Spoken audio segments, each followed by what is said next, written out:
ధమాకా, వాల్తేరు వీరయ్య సినిమాలతో back to back block buster సొంతం చేసుకున్న రవితేజ ఆ తర్వాత యాక్ట్ చేసినటువంటి రావణాసుర, టైగర్ నాగేశ్వరరావు సినిమాలతో డిసప్పాయింట్ చేశాడు.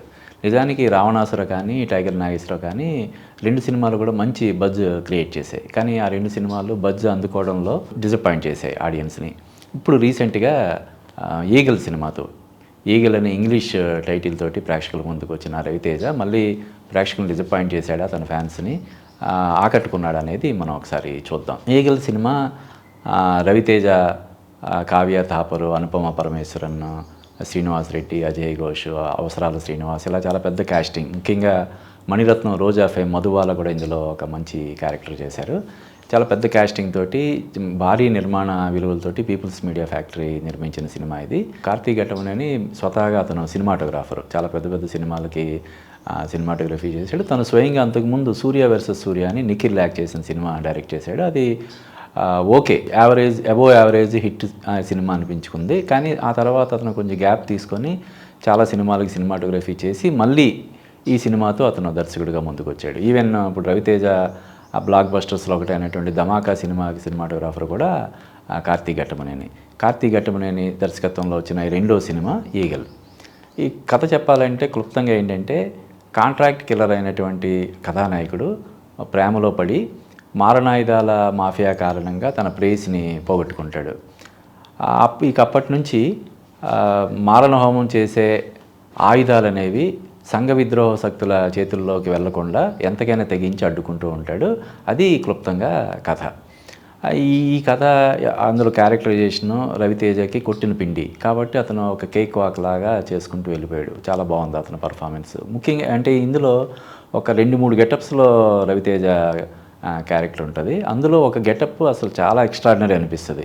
అంటే రవితేజ గత కొన్నాళ్ళుగా విలన్గా కూడా చేయడానికి ఇంట్రెస్ట్ చూపిస్తున్నాడని చెప్పి వార్తలు వస్తున్నాయి. నిజంగా అతను విలన్గా చేస్తే మాత్రం అసలు ఇంక ఏ విలన్ కూడా సరిపోడన్న రేంజ్లో చేస్తాడనిపిస్తుంది ఆ గెటప్ చూస్తే. చాలా ఎక్స్ట్రాడినరీగా ఉంది. రవితేజ తర్వాత ఇందులో చెప్పుకోదగ్గ పాత్ర నవదీప్ చేశాడు. చాలా బాగా చేశాడని చెప్పాలి. అంటే మనం ఈ కోలీవుడ్ నుంచో బాలీవుడ్ నుంచో ఆర్టిస్ట్ని ఎవరైనా దిగుమతి చేసుకోవాలని ఆలోచించే మన దర్శక నిర్మాతలు నవదీప్ని ఖచ్చితంగా కన్సిడర్ చేయొచ్చని అనిపించింది. చాలా బాగా చేశాడు. ఇక తర్వాత చెప్పుకోదగ్గ పాత్రలో అనుపమ పరమేశ్వరన్, తనది ఒక ఇన్వెస్టిగేటివ్ జర్నలిస్ట్ క్యారెక్టర్. తన పాత్ర పరిధి మేరకు తను న్యాయం చేయడానికి ప్రయత్నం చేసింది.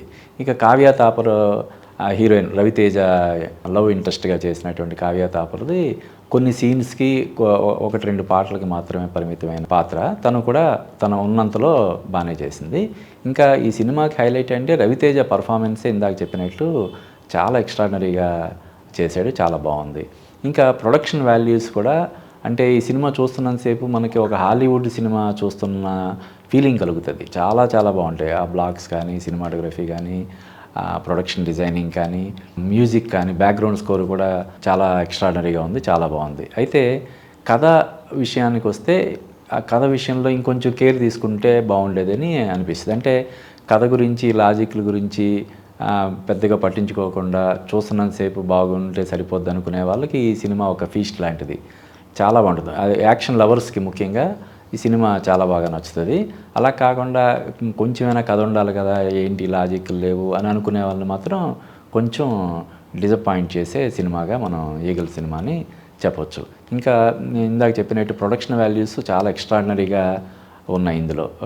పీపుల్స్ మీడియా ఫ్యాక్టరీ అంటేనే వాళ్ళు ప్రొడక్షన్ పరంగా ఎక్కడ కాంప్రమైజ్ అవ్వరు. చాలా బాగా చేశారు. కార్తీక్ ఘట్టమనేని అంటే డైరెక్టర్గా అతను మంచి సక్సెస్ అయ్యాడు. సినిమాటోగ్రాఫర్ అంటే ఒకరిద్దరితో కలిసి తను దీనికి సినిమాటోగ్రఫీ చేసినట్టున్నాడు. సినిమాటోగ్రఫీ కూడా చాలా ఎక్స్ట్రాడినరీగా ఉంటుంది. కానీ కథ విషయంలోనే అతను ఇంకొంచెం బాగా కసరత్తులు చేసి ఉంటే బాగుండేది అనిపించింది. అలాగే మణి బాబు, కారణం కార్తీక్ ఘట్టమనేని డైలాగ్స్ క్రెడిట్లో ఇద్దరికి క్రెడిట్ ఇచ్చారు. డైలాగ్స్ కొంచెం అంటే ప్రతి దాంట్లో కూడా ఏదో ఒక ఫిలాసఫర్ లాగా డైలాగ్స్ చెప్పే ప్రయత్నం చేయడం కొంచెం ఇదిగా అనిపిస్తుంది. ఇటువంటి చిన్న చిన్న మైనస్లను మినహాయిస్తే యాక్షన్ సినిమా లవర్స్ అందరికి కూడా ఈ సినిమా బాగా నచ్చుతుందని చెప్పడంలో ఏమాత్రం సందేహం లేదు.